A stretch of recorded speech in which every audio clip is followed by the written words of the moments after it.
There's been some inquiries about a meeting that you held last year. How was it appropriate to have that meeting with your daughter and key decision makers in her application at that time? So will you tell the truth this time? I'll say what you... Will you? Yeah.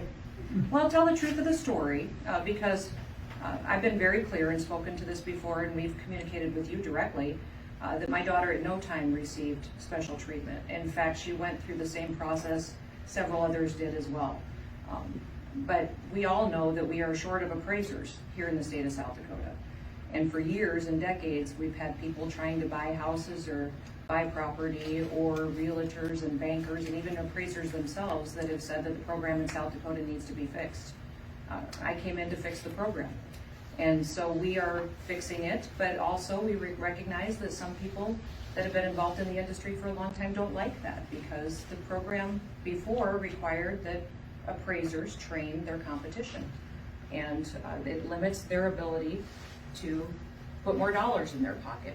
But regardless, we need appraisers, we need a fair system, and that's my determined goal. The one thing I'd appreciate is if you make sure that when you're quoting people in your stories, that you're vetting them, that you're making sure you're not only quoting one individual who's contributed to every single political opponent that I've had in the past, and that when we give you facts and give you people you can speak to print the facts, that you will choose to print that as well, especially when you've promised, and especially when your response back to us is completely unacceptable, that it's simply not newsworthy to print the facts.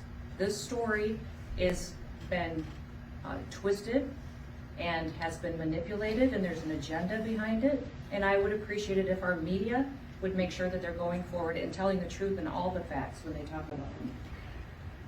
How is it appropriate to have that meeting? Multiple That ethics meeting was experts about have raised fixing- concerns. And my Secretary of Labor answered all these questions, and that meeting was about fixing the appraiser program.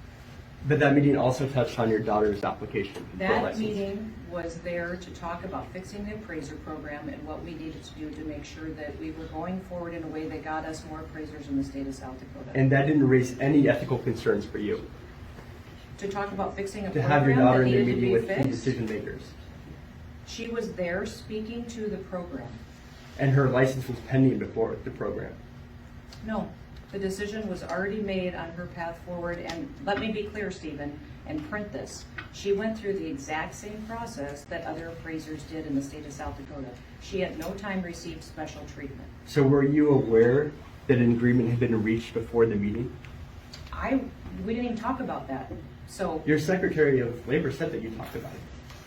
talked about her, my daughter? Her application during the meeting. We could, but the program was talked about at that day, how we were going to reform the program.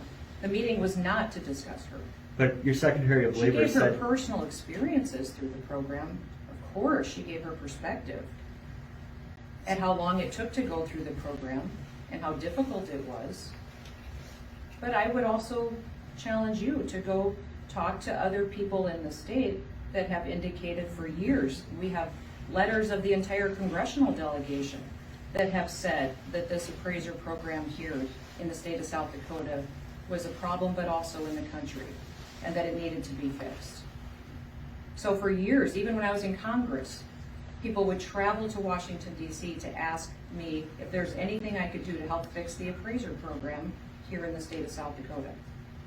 So it's been a program that's long been broken, and it has limited the amount of appraisers, which drives up costs for families here and makes it very difficult to do day-to-day business. Why? And she makes sure you focus on the fact that my daughter was not treated differently.